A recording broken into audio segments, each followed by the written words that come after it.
Hello friends, आपका स्वागत है हमारे चैनल एवरीडे न्यू में। दोस्तों, आरआरसी ग्रुप डी के रिजल्ट के बाद फाइनल स्कोर कार्ड भी जारी हो चुके हैं और फाइनल आंसर की भी आ चुका है। अब देखिए, बहुत सारे छात्र के क्वेरीज आ रहे हैं कि ग्रुप डी का जो फाइनल मेरिट होगा आखिर किस मार्क्स पे फाइनल मेरिट तैयार किए जाएंगे। क्या परसेंटाइल मार्क्स पे तैयार किए जाएंगे फाइनल मेरिट, या फिर नॉर्मलाइज्ड मार्क्स पे तैयार किए जाएंगे। देखिए, बहुत सारे छात्रों को 22 नंबर 24 नंबर तक यहाँ पे नॉर्मलाइजेशन में बढ़े हैं, और खास करके जो एक्ट अप्रेंटिस वाले छात्र हैं उनके दोस्तों काफी सारे मार्क्स यहाँ पे बढ़े हैं। तो आखिर एक्ट अप्रेंटिस सीसीए वाले छात्रों की मेरिट कैसे बनी है, इसके बारे में डिटेल में बात करेंगे। तो आइए पूरी अपडेट को देख लेते हैं। इससे पहले जो लोग चैनल पर नए हैं वो जल्द से जल्द चैनल को सब्सक्राइब करके बेल बटन जरूर दबा दीजिएगा रेलवे भर्ती की पल पल की अपडेट के लिए।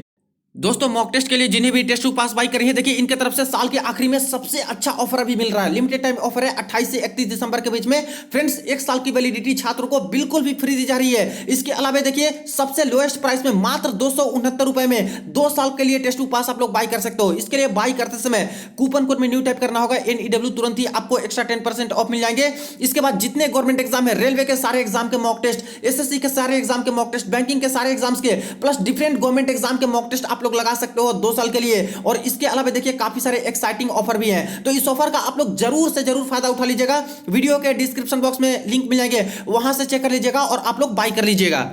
दोस्तों देखिए, कल आपके स्कोर कार्ड आने से पहले रेलवे के ऑफिशियल वेबसाइट पे एक लेटेस्ट नोटिस पब्लिश किए गए थे, जिसमें यहाँ पे एक्सप्लेन किया था परसेंटाइल बेस्ड नॉर्मलाइजेशन को इन्होंने, जिसमें फर्स्ट पॉइंट में क्लियर किया था इन्होंने कि सबसे पहले यहाँ पे छात्र के परसेंटाइल स्कोर निकाले गए, और ये आरआरसी वाइज परसेंटाइल स्कोर निकाले गए हैं, शिफ्ट वाइज, जिसको आरआरसी स्कोर ये लोग बोल रहे हैं। इसके बाद इन्होंने क्या किया कि नॉर्मलाइजेशन मार्क्स निकाला। क्यों? 2 चीज के लिए। पहला तो ये डिसाइड करने के लिए कि आखिर छात्र मिनिमम क्वालिफाइंग मार्क्स लाए हैं या फिर नहीं। जैसा कि क्राइटेरिया है कि यूआर को कम से कम 40% मार्क्स लाने ही लाने हैं, ईडब्ल्यूएस को 40%, ओबीसी 30, एससी 30, एसटी 30, और बाकी जो पीडब्ल्यूबीडी दिव्यांग छात्र हैं उनको हर कैटेगरी में 2% का इसमें रिलैक्सेशन दिया गया है। तो इतने मार्क्स लाए हैं या फिर नहीं, इसलिए नॉर्मलाइजेशन मार्क्स निकाले गए। और नेक्स्ट बात करें तो एक्ट अप्रेंटिस वाले छात्र हैं, इनके मेरिट को डिसाइड करने के लिए यहाँ पे नॉर्मलाइजेशन मार्क्स निकाले गए हैं। यानी मेनली 2 कारण के लिए नॉर्मलाइजेशन मार्क्स निकाले गए हैं। अब यहाँ पे पॉइंट नंबर 4 देखिएगा, जो कि मोस्ट इंपॉर्टेंट है। इसमें साफ साफ बोला गया है दोस्तों, 4 कैंडिडेट अदर देन सीसीएए कैंडिडेट, यानी एक्ट अप्रेंटिसशिप वाले को छोड़कर यहाँ पे बाकी सारे कैंडिडेट के लिए, यानी समझिए कि सीसीए का अलग तरीके से नॉर्मलाइजेशन हुए, और इसके बारे में हम लोग थोड़ी देर में समझ लेंगे सारा कुछ। तो जितने भी छात्र हैं एक्ट अप्रेंटिस वाले को छोड़कर, merit based on percentile score will B same as merit based on normalized marks, so normalized marks has not affected the candidates merit at all। यानी जो भी आपके परसेंटाइल स्कोर के मेरिट बनेंगे, परसेंटाइल स्कोर के बेसिस पे merit बनेंगे, same to same वो दोस्तों आपके नॉर्मलाइज्ड स्कोर पे मेरिट रहने वाले हैं। यानी इसका सीधा सा मतलब है फ्रेंड्स कि जितना आपका अभी परसेंटाइल दिखा रहा है, देखिए कई सारे छात्र के 99 परसेंटाइल दिखा रहे होंगे, कई सारे छात्र के 96 परसेंटाइल, किन्हीं के 97, किन्हीं के 95, 98, इस तरह से 89 दिखा रहे होंगे आपके मार्क्स के बेसिस पे। तो जो अभी आपके परसेंटाइल स्कोर दिखा रहे हैं फ्रेंड्स, जितना परसेंटाइल स्कोर है उसी के बेसिस पे ही आपके नॉर्मलाइज्ड मार्क्स निकाले गए हैं। यानी जो आपके नॉर्मलाइज्ड मार्क्स है वो दोस्तों आपके परसेंटाइल स्कोर के बिल्कुल इक्विवेलेंट है। आपके जितने परसेंटाइल स्कोर हैं उनका उतना ही यहाँ पे नॉर्मलाइज्ड मार्क्स निकल के आता है। जैसे देखिए यहाँ पे बात कर ले कि किन्हीं छात्र हैं जिनका यहाँ पे 97 परसेंटाइल दिखा रहा है, और उनके जो नॉर्मलाइज्ड मार्क्स है वो 63 दिखा रहे हैं। तो समझिए कि 63 मार्क्स है तो आपके 97 परसेंटाइल पे इतने ही नॉर्मलाइज्ड मार्क्स निकल के आते हैं। यानी इसका बिल्कुल इक्विवेलेंट है। यूं कह ले कि आपके रॉ मार्क्स जितने हैं उसके बेसिस पे ही परसेंटाइल इतना है, या फिर यूं कह ले कि 97 परसेंटाइल है तो इसलिए आपके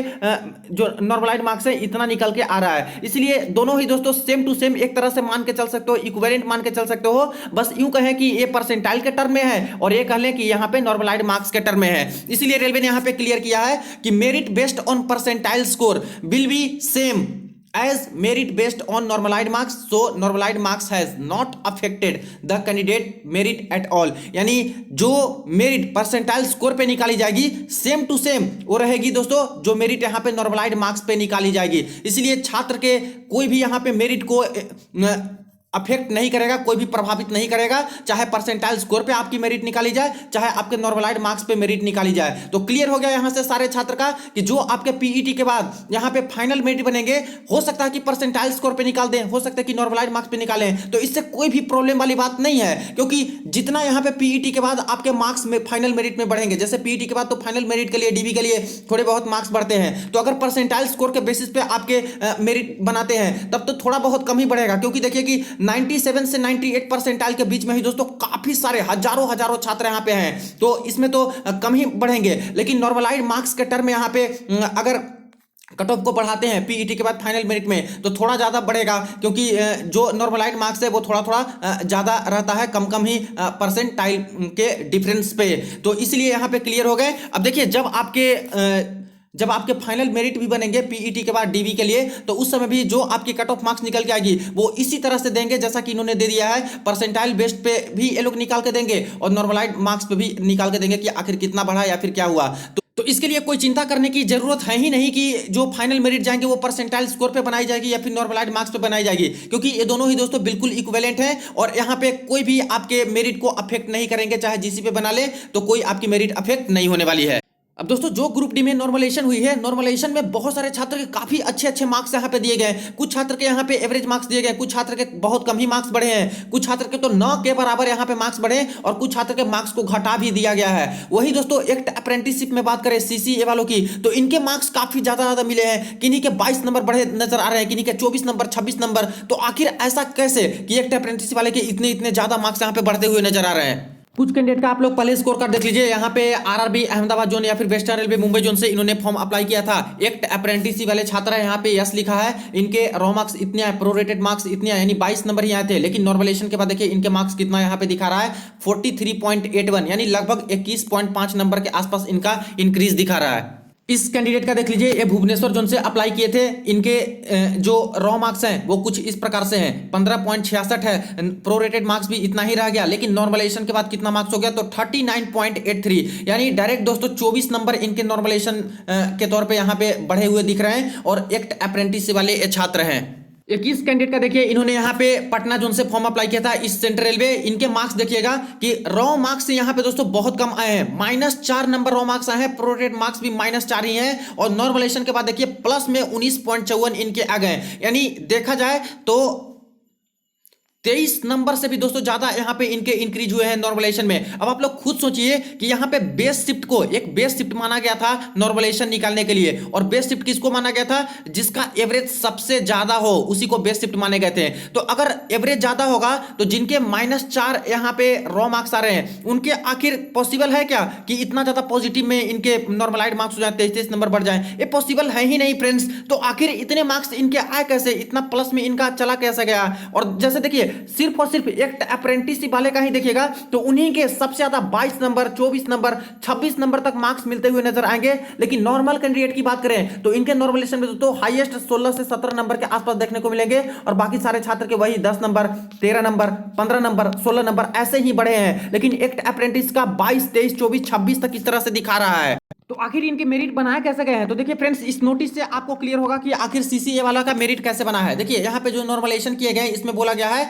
ऑल्सो फॉर सीसीए कैंडिडेट यानी एक्ट अप्रेंटिस वाले छात्र normalised marks have been used to give weightage to NCVT marks and therefore in their case merit would be decided by taking normalized marks into consideration। यानी जो normalized marks यहाँ पे निकाले गए हैं एक्ट अप्रेंटिस वाले छात्र को, इनके NCVT के मार्क्स को वेटेज देने के लिए यहाँ पे नॉर्मलाइजेशन मार्क्स निकाले गए हैं और इसके बाद साफ साफ बोल दिया गया है कि therefore in their case merit would be decided by taking normalized marks into consideration। यानी कि मेरिट आपकी जो डिसाइड होगी फ्रेंड्स वो यहाँ पे नॉर्मलाइज्ड मार्क्स आए हैं उसी को कंसीडर करते हुए आपको अब देखना है। यानी फ्रेंड्स एक फाइनल स्कोर कार्ड आपका आ चुका है और इसमें जो नॉर्मलाइजेशन आपके हुए हैं वो नॉर्मल छात्रों से बिल्कुल अलग तरीके से नॉर्मलाइजेशन किए गए, जिसमें एनसीबीटी के 1/3 मार्क्स वेटेज ऐड करने के लिए बोला गया था। ये दोस्तों ऐड करके वेटेज यहां पे दिया गया है और फाइनल नॉर्मलाइज्ड स्कोर आपके निकाले गए हैं। तभी यहां पे साफ साफ लिखा है कि therefore in their case merit would be decided, साफ साफ है कि मेरिट कैसे डिसाइड किया जाएगा,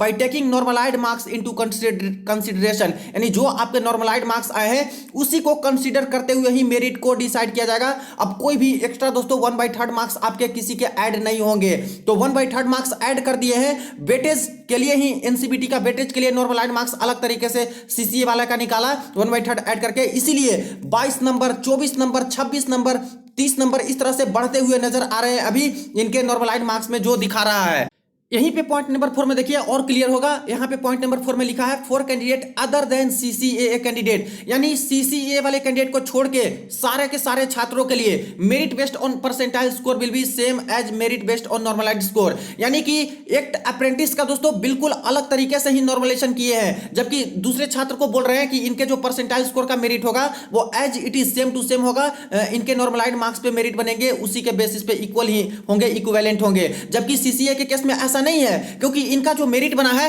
वो बिल्कुल अलग तरीके से नॉर्मलाइजेशन करके बने हैं, जिसमें यूज किया गया है वेटेज देने के लिए एनसीबीटी मार्क्स को, और लास्ट में बोले गए हैं कि जो इनके मेरिट डिसाइड किए जाएंगे अब नॉर्मलाइज्ड मार्क्स के बेसिस पे ही इनका मेरिट डिसाइड किया जाएगा। तो यहां से भी क्लियर हो गया कि एक अप्रेंटिस वाले छात्र का नॉर्मलाइजेशन अलग तरीके से हुआ, जिसमें 1/3 वेटेज भी इनके दिए गए हैं, तब जाके फाइनल नॉर्मलाइज्ड मार्क्स दिए गए हैं। और ये भी ध्यान दीजिएगा कि जो आपकी स्कोर कार्ड आ गई यही दोस्तों फाइनल स्कोर कार्ड है, अब थोड़ी ना कोई दूसरी नई स्कोर कार्ड आएगी, ऐसा तो होगा नहीं कि बाद में 1/3 ऐड करके फिर से नया स्कोर कार्ड जारी करेंगे, यही फाइनल स्कोर कार्ड है। और जो आपके नॉर्मलाइज्ड मार्क्स अभी दिखा रहे हैं जिसमें काफी सारे मार्क्स बढ़े हुए नजर आ रहे हैं, समझिए कि उसमें 1/3 मार्क्स ऐड करके ही आपके जैसे कंडीशन बने होंगे, जैसी शिफ्ट रही होगी आपके जोन की, और उस शिफ्ट के बेसिस पे आपके कितने नॉर्मलाइज्ड मार्क्स बने, उसके बाद नॉर्मलाइज्ड मार्क्स बनने के बाद वेटेज ऐड करने के बाद कितना मार्क्स टोटल नॉर्मलाइजेशन में हुए, वो सारे ही इस तरह से फाइनल नॉर्मलाइज्ड मार्क्स दिखा रहे हैं। एक चीज और है फ्रेंड्स, दोनों का यानी कि एक अप्रेंटिस वाले छात्र हैं और एक कोई नॉर्मल छात्र हैं, इनके स्कोर कार्ड देखिएगा तो इसमें काफी बड़ा एक अंतर है। जैसे देखिए यहाँ पे एक नॉर्मल छात्र का मैं स्कोर कार्ड ओपन कर रखा हूं, इसमें सारा कुछ इस तरह से दिखा रहा है, इनके रॉ मार्क्स कितने बने, प्रोरेटेड मार्क्स कितने बने, नॉर्मलाइज्ड मार्क्स कितने बने, इसके बाद देखिए इनके परसेंटाइल स्कोर भी मेंशन किए गए हैं कि आखिर इनके परसेंटाइल कितने आए हैं, इसके बाद उस शिफ्ट में कितने सारे छात्र हैं जिनके इनके मार्क्स के बराबर या फिर इससे कम लाने वाले छात्र की संख्या कितनी है, इसके बाद उनके शिफ्ट में कितने छात्र ने एग्जाम दिया था, ये सारी चीजें एक्स्ट्रा चीजें हैं जो कि ये 3 चीज यहाँ पे ऐड है। जबकि दोस्तों ये सारे छात्र भी तो किसी न किसी शिफ्ट में एग्जाम दिए होंगे, लेकिन इनके स्कोर कार्ड में देखिएगा तो कहीं पे भी परसेंटाइल का कोई भी जिक्र नहीं है, कितने छात्र इनके शिफ्ट में बैठे हैं, कितने का मार्क्स इनके मार्क्स के बराबर या फिर इससे कम है, ये सारा चीज है जो कि मिसिंग है। तो देख सकते हो कि स्कोर कार्ड में भी यहाँ पे कुछ चीजें मिसिंग है, जो कि दोस्तों कह सकते हो कि यहाँ पे इनके जो नॉर्मलाइजेशन की प्रक्रिया अपनाई गई इनके मेरिट को बनाने के लिए वो अलग तरीके से बनाई गई, जिसमें 1/3 एनसीबीटी के वेटेज देने थे तो उसको ऐड करके यहाँ पे फाइनल मेरिट तैयार किए गए हैं, तभी इतना मार्क्स ज्यादा दिखाई दे रहा है। एक्चुअल में ये इतना नॉर्मलाइजेशन के बाद नहीं बढ़ सकता फ्रेंड्स, क्योंकि बेस शिफ्ट में अगर एवरेज ज्यादा मार्क्स हो तो ऐसे भी एक अप्रेंटिस वाले छात्र के रॉ मार्क्स बहुत कम आते हैं। देखिए 22 नंबर में और किसी का अगर बेस शिफ्ट मान लेते हैं 60 निकल के आता है, तो इससे 22 नंबर को कंपेयर करें तो ऑटोमेटिकली दोस्तों यहाँ पे कम ही नंबर आ जाएंगे, इससे भी कम नंबर आ जाएंगे। तो इसलिए सबको मिला जुला के और 1/3 को वेटेज दे के दोस्तों यहाँ पे इतना मार्क्स इनका कर दिया गया है और बाकी सारे एक अप्रेंटिसशिप का आया है। हालांकि देखिए रेलवे को एक और चीज करना चाहिए था, यहाँ पे जब 1/3 मार्क्स ऐड करके इसी पे मेरिट बनाने वाले हैं ये लोग, जैसा कि नोटिस में ये लोग बोल दिए हैं कि नॉर्मलाइज्ड मार्क्स का ही यूज होगा मेरिट बनाने के लिए, तो यहाँ पे एक चीज और लिख देते हैं कि जो नॉर्मलाइज्ड मार्क्स आई है वो नॉर्मलाइज्ड मार्क्स कितनी आई है, उसके बाद एनसीबीटी का जो 1/3 मार्क्स लिया गया वो आखिर छात्र के कितने लिए गए, और तब जाके दोनों को ऐड करके फाइनल नॉर्मलाइज्ड मार्क्स यहाँ पे निकालती, जो कि 43.8 बनाता। तो ऐसे कर देती तो और सुविधा होता, ऐसा नहीं की है, तभी तो कई सारे छात्र के बीच में कंफ्यूजन पैदा हो रहा है कि आखिर मुझे इतना मार्क्स नॉर्मलाइज्ड में मिला है, क्या मुझे और भी 1/3 मार्क्स मेरे ऐड होंगे। तो फ्रेंड्स ऐसा नहीं होता है, जो आपके स्कोर कार्ड आ गए हैं यही फाइनल स्कोर कार्ड मानी जाती है। अब कहां से 1/3 ऐड करेंगे, तो फाइनल मेरिट ही इस तरह से बनाया गया है आपके 1/3 एनसीबीटी के मार्क्स को ऐड करके। हालांकि इसको यहां पे मेंशन कर देना चाहिए था कि कितना मार्क्स ऐड हुआ 1/3 के बेसिस पे, लेकिन इन्होंने मेंशन नहीं किया। तो प्रक्रिया अपनाए होंगे एक फॉर्मूला का, जिसके कारण इस तरह से यहाँ पे निकाले हैं सारा कुछ फाइनल करके। तो जिनका भी एक्ट अप्रेंटिस में जो भी एक्ट अप्रेंटिस वाले छात्र हैं और जिनका भी यहाँ पे मिनिमम क्वालिफाइंग मार्क्स वाला क्राइटेरिया अब यहाँ पे पार हो चुका है, जैसे यूआर को 40% मार्क्स लाने ही लाने थे, तो 40 नंबर से ज्यादा जिनका आ चुका है, ईडब्ल्यूएस कैंडिडेट में 40 नंबर से ज्यादा जिनका आ चुका है इस तरह से नॉर्मलाइज्ड मार्क्स। इसके बाद बात करें आपके एससी कम्युनिटी में, एसटी में और यहाँ पे ओबीसी में, तो इनके यहाँ पे 30 नंबर लाने चाहिए हैं मिनिमम, तो 30 नंबर या फिर 30 नंबर से ज्यादा आ चुके हैं, उनके लिए बड़ी खुशखबरी है, क्योंकि ये मिनिमम क्वालिफाइंग मार्क्स क्राइटेरिया को